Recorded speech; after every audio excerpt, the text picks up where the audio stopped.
travailler la description. Décrire plutôt qu'évaluer. Dans les deux sens, hein, qu'évaluer de manière négative ou de manière positive. Alors, écoutez, moi, je ne saurais pas dire les choses mieux que des personnes qui ont travaillé pendant des années et des années et des années là, sur ce sujet. Je vous avais proposé de lire le livre de Faber et Maslich. Je pense que beaucoup déjà ont acheté ce livre et ont commencé déjà à s'y plonger. Et je trouve qu'il serait vraiment intéressant qu'on lise tout simplement des passages de la partie qui se trouve, pour ceux qui ont le livre, si vous voulez l'avoir sous les yeux, si vous l'avez avec vous. C'est le chapitre « Utiliser les compliments ». En gros, voilà, comment décrire plutôt qu'évaluer. Ça fait sens parce que ce que disaient Vania et Vanessa, elles le ressentent véritablement comme quelque chose à manier, quoi, avec plus de naturel. C'est pas évident. C'est pas évident parce qu'on n'a pas été élevés nous-mêmes comme ça, en plus. Voici l'histoire de deux garçons de 7 ans, David et Benoît. Chacun a une mère qu'il aime beaucoup. C'est de façon différente que débute cette journée pour chacun d'eux. La première chose que Benoît entend, c'est sa mère qui dit « C'est l'heure de te lever, Benoît. Tu vas encore arriver en retard à l'école. » Benoît se lève, s'habille tout seul et vient manger en oubliant de mettre ses chaussures. Sa mère lui demande « Où sont tes chaussures ? Penses-tu aller à l'école nu-pieds ? Regarde ce que tu portes. Ce chandail bleu ne va pas du tout avec cette chemise verte. » Benoît, mon chéri, qu'as-tu fait à ton pantalon ? Il est déchiré. Je veux que tu te changes. Aucun de mes enfants ne portera un pantalon déchiré pour aller à l'école. Fais attention à la manière dont tu verses ton jus. Ne le renverse pas comme d'habitude. Benoît se verse du jus et en renverse. La mère est exaspérée. Pendant qu'elle nettoie le gâchis, elle dit « Je ne sais plus quoi faire. » Benoît murmure quelque chose. « Que dis-tu » demande la mère. « Tu recommences à grogner. » Benoît termine son repas en silence, puis il change de pantalon, il enfile ses chaussures, prend ses livres et part pour l'école. Sa mère lui crie « Benoît, tu as oublié ton goûter. Si tu n'avais pas la tête vissée sur les épaules, je parie que tu l'oublierais elle aussi. » Benoît revient chercher son goûter. Alors qu'il franchit de nouveau le seuil de la porte, sa mère lui rappelle « Sois bien sage à l'école aujourd'hui. » David vit en face. La première chose qu'il entend ce matin-là, c'est « 7 heures, David, veux-tu te lever maintenant ou attendre encore 5 minutes ?» David se retourne et il bâille. « Encore 5 minutes, grogne-t-il. » Par la suite, il vient manger tout habillé, mais sans ses chaussures. Sa mère lui dit « Eh bien, tu es déjà habillé, il te manque seulement tes chaussures. »« Oh, mais ton pantalon est décousu. Ça risque de s'agrandir. Je le répare pendant que tu restes debout ou préfères-tu changer de pantalon ?» David réfléchit un instant, puis il répond « Je vais me changer après avoir mangé. » Puis il s'assied à table et se verse un verre de jus. Il en renverse un peu. « L'éponge est dans l'évier », lance la mère par-dessus son épaule, pendant qu'elle continue à préparer son goûter. David prend l'éponge et nettoie le gâchis. Il cause un peu pendant que David mange.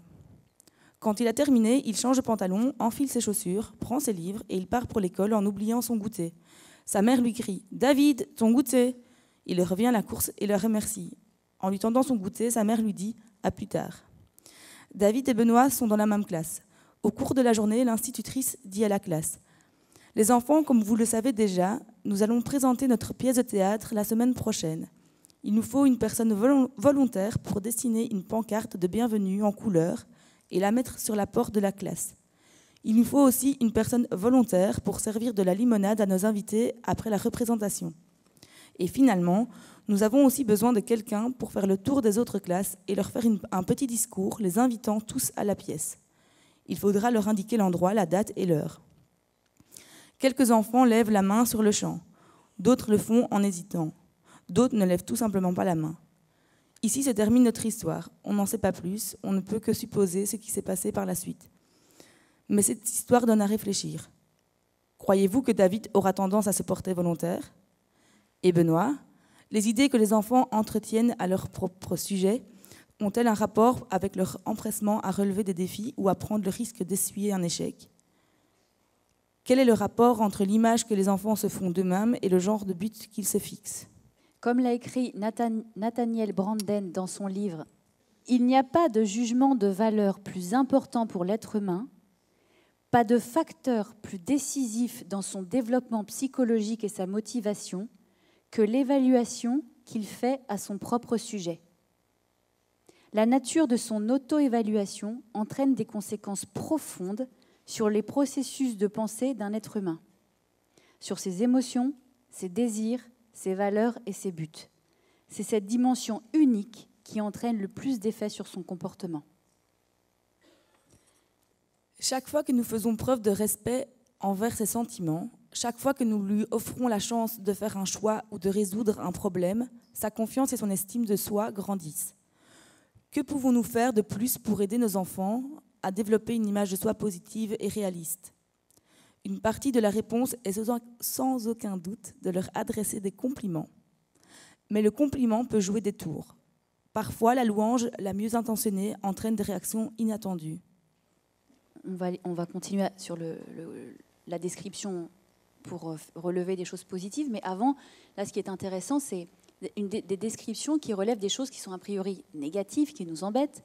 Et c'est tellement banalisé de relever « Oh, t'as encore fait ça » ou l'enfant intègre que il est comme ci, ou il ne peut pas s'empêcher de faire ça. Et en plus, c'est complètement prophétique, parce que du coup, il va le reproduire la prochaine fois, puisqu'il intériorise qu'il est comme ça. Et c'est à nouveau notre responsabilité de dégager l'enfant de ça, même si nous, on finit par penser qu'il est comme ça vraiment. Il n'y a que nous qui pouvons faire ce pas-là, de dire, OK, non, là, je vais casser cette étiquette, je vais casser ce cercle vicieux-là. Et là, effectivement, c'est un livre qui s'adresse davantage aux parents, dans les milieux, elle parle de situations dans le milieu familial, mais ça s'adresse complètement au milieu scolaire. Quand un enfant a un comportement qui nous semble gênant ou inapproprié, simplement être dans la description. Dans la description, plutôt que de dire « mais regarde, t'as encore mis tes chaussures là », l'enfant va juste recevoir la chose de manière pas constructive, en fait. Alors qu'on dit simplement « ah, je constate qu'il y a des chaussures à côté de, je ne sais pas, là, à côté dans les escaliers, qui gênent le passage. Un tel, veux-tu bien aller les prendre ?»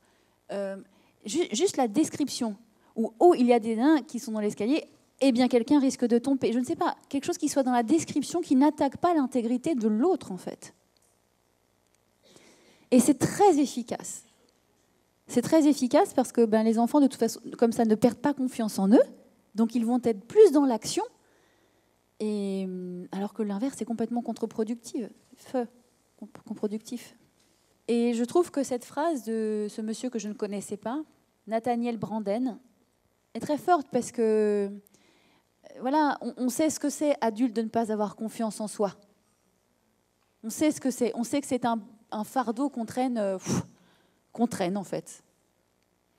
Et c'est quelque chose que nous, dans les classes, on peut quand même vraiment ou atténuer ou désamorcer, peut-être. On peut être ce qu'appelle Boris Cyrulnik un tuteur de résilience. Vous avez entendu parler de ça ? Quand quelqu'un vit dans un environnement où constamment il vit une espèce ou une violence avérée ou une violence ordinaire, ou des choses comme ça, ou des étiquettes qui lui sont collées.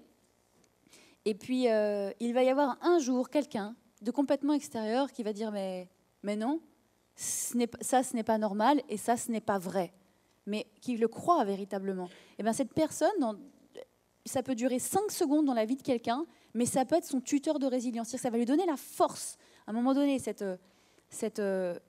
autre perspective, cette autre réalité-là, va lui donner la force de dire, OK, ça, ce qui m'a fait mal, ce qui me blesse, ce qui me heurte, et ce qui fait que j'ai construit ma personnalité là-dessus, peut-être qu'il y a quelque chose qui n'est pas vrai, et ça va donner la force de se relever. Eh bien, je pense que c'est nécessaire qu'on fasse ce travail-là dans les classes. C'est absolument fondamental. Au moins qu'on ne participe pas à cette façon de communiquer qu'on a tous, parce qu'on nous a parlé comme ça, sauf dans des cas rares, mais qu'on casse ce cycle-là vraiment vicieux. Parce que ça aussi, c'est l'autonomie. Ça aussi, c'est laisser l'autre dans son intégrité sans la blesser, donc dans sa pleine autonomie, dans les ailes déployées et dans ses capacités à agir pleines et entières. Donc ça ne sert à rien de créer tout un environnement où on favorise l'autonomie physique si derrière, l'autonomie psychique, on l'a démolie, quoi. Ça sert à rien. Donc, c'est vraiment quelque chose qu'on doit mener avec la partie accompagnement, voilà, la démonstration dans les actes quotidiens, dans les relations, c'est important. Et je pense que c'est vraiment la partie la plus difficile, c'est pour ça que j'en parle en dernier aujourd'hui. Et à la fin de cet accompagnement, c'est la partie les mots. On en a déjà parlé tout à l'heure. Le poids des mots. Alors effectivement, avec les adultes, ça ferme ou ça ouvre, mais pareil, ça blesse énormément, des moments où on ne pense pas que ça va blesser. Et chez les enfants, si on peut déjà juste commencer par ça, quand on a des remarques à leur faire, parce qu'on en a, et bien qu'on le fasse d'une manière qui les fait grandir, et pas qui les rabaisse. Et la ligne entre les deux, c'est une ligne extrêmement fine. Et il y en a après, la sensibilité de chacun est différente. Mais même si des enfants ne réagissent pas tout de suite, il y a quand même quelque chose qui s'écrit à force de répéter. Ça s'écrit quand même. Surtout si un enfant, effectivement, est un peu gauche, ça va être répété à la maison, par les copains, par la maîtresse, par le tonton, et on participe collectivement à renforcer ce qu'on veut éviter. Donc, je n'ai pas de recette miracle. Dans le livre, il n'en donne pas tout à fait non plus. Il donne des exemples comme cela. Mais je pense que c'est à chacun de trouver une manière qui lui semble OK pour relever des choses à faire remarquer à l'enfant. Et dans le cas de remarques positives, il est important pour l'auto-estime de dire des choses positives. Elle dit complimenter. J'aime pas trop ce terme. Mais elle disait, attention, ça peut jouer des tours avec des réactions inattendues. Je me souviens de mes propres frustrations quand j'essayais de faire des compliments à mes enfants. Ils me présentaient une peinture en me demandant « C'est beau ?» Je disais « C'est tout simplement magnifique ». Ils demandaient « Mais c'est beau ?» Je disais « Beau ! Je t'ai dit que c'était magnifique, fantastique ». Ils concluaient « Tu ne l'aimes pas ». Plus mes compliments étaient extravagants, moins ils plaisaient aux enfants. Je ne comprenais jamais leur réaction. Après mes premières sessions avec le docteur Ginotte, j'ai compris pourquoi les enfants rejetaient mon compliment aussitôt que je le donnais. Il m'a appris que les mots qui évaluent, bon, beau, fantastique, rendent les enfants aussi mal à l'aise que vous l'avez probablement été lors de l'exercice précédent. Donc c'est dans le livre. Mais plus important encore, il m'a appris qu'un compliment efficace comporte deux parties. Première partie, l'adulte décrit de façon admirative ce qu'il voit ou ce qu'il ressent. Et l'autre partie, après avoir entendu la description, l'enfant est alors capable de se complimenter. Et en général, ils le font spontanément. Je me souviens de la première fois que j'ai tenté de mettre cette théorie en pratique. Mon fils de 4 ans revenait de la maternelle en agitant devant mon nez une feuille pleine de gribouillis, tout en demandant « Maman, c'est beau ?» Ma première réaction fut automatique. C'est très beau. Puis je me suis rappelé, non, il faut que je décrive. Je me suis demandé comment il est possible de décrire un gribouillage. J'ai alors dit, eh bien, je vois que tu as fait un rond, un tortillon, puis un point, puis un trait. Ouais, a-t-il acquiescé avec enthousiasme. Comment as-tu fait pour penser à tout ça ? C'est parce que je suis un artiste. Je me suis dit, voilà un processus remarquable. L'adulte décrit et l'enfant formule son compliment. On est sur la vignette d'en haut à gauche. En fait, au lieu d'évaluer, par exemple, tu as rangé ta chambre, tu es vaillante. Bon, c'est un livre canadien.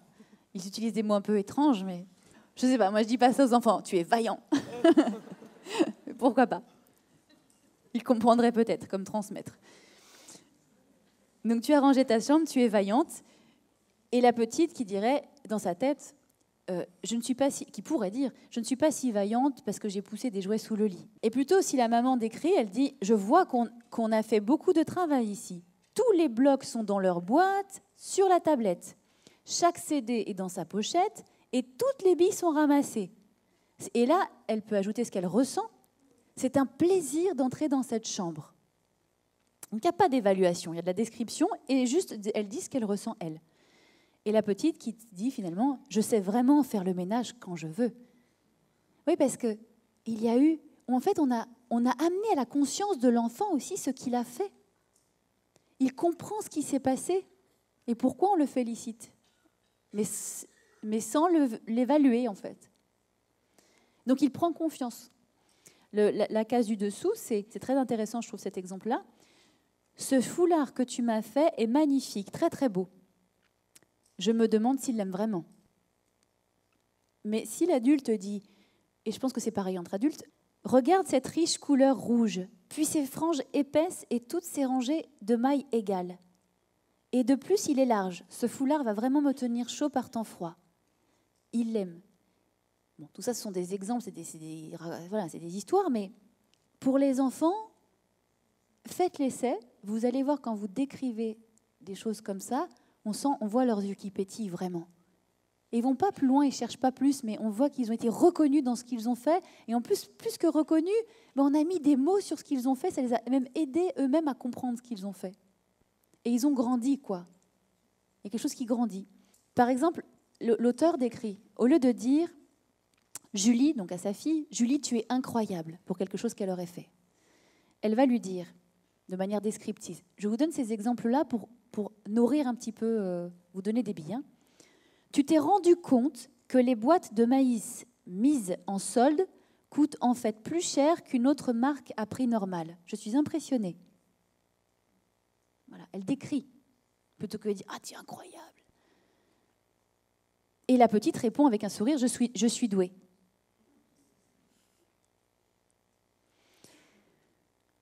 Toujours la narratrice, on dit narratrice ? Oui.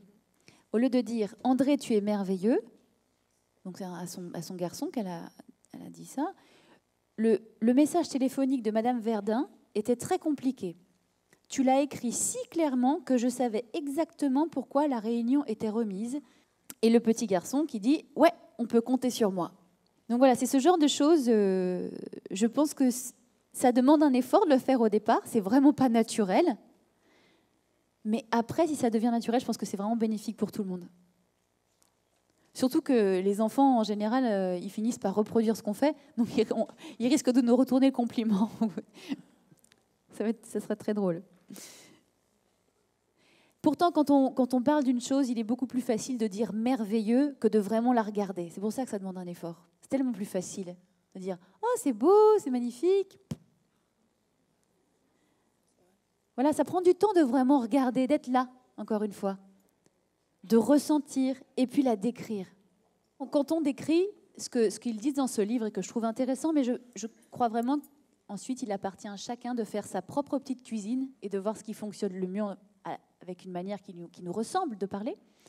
Mais ils disent d'écrire, et si ce n'est pas suffisant pour vous parce que vous avez besoin de montrer votre enthousiasme, vous pouvez décrire ce que vous ressentez et ou nommer en un mot. Par exemple, tu as travaillé pendant plus d'1 heure à mémoriser des définitions. Là, visiblement, l'adulte va faire le choix de ensuite résumer en un mot. J'appelle ça de la persévérance. Elle ne dit pas « tu es persévérant ». Quelque part, même si c'est gentil, ça reste une évaluation. Ça, c'est de la persévérance. La nuance, elle est fine, je vous l'accorde. Mais qu'est-ce que c'est libérateur qu'on ne nous colle plus des étiquettes, quoi. Qu'est-ce que toi, tu en sais que je suis persévérant ? Tu vois, il y a quelque chose de... Parlons de ce que l'on voit à un moment précis, décrivons-le et nommons ce qui s'est passé à ce moment-là, mais pas de généralité. Parce que sinon, les enfants peuvent se sentir dans quelque chose qui... Ben non, mais non. En général, il peut ne pas être persévérant en plus. Donc il risque de ne pas prêter attention à ce que vous dites ensuite, ou la confiance peut s'effriter. Ou autre exemple, quand on décrit, puis on résume ensuite en un mot.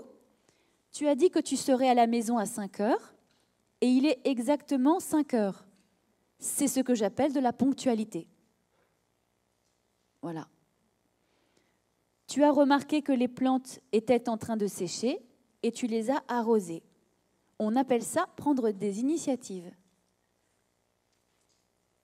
Et donc l'enfant va se dire « Ah ben oui, je prends des initiatives ».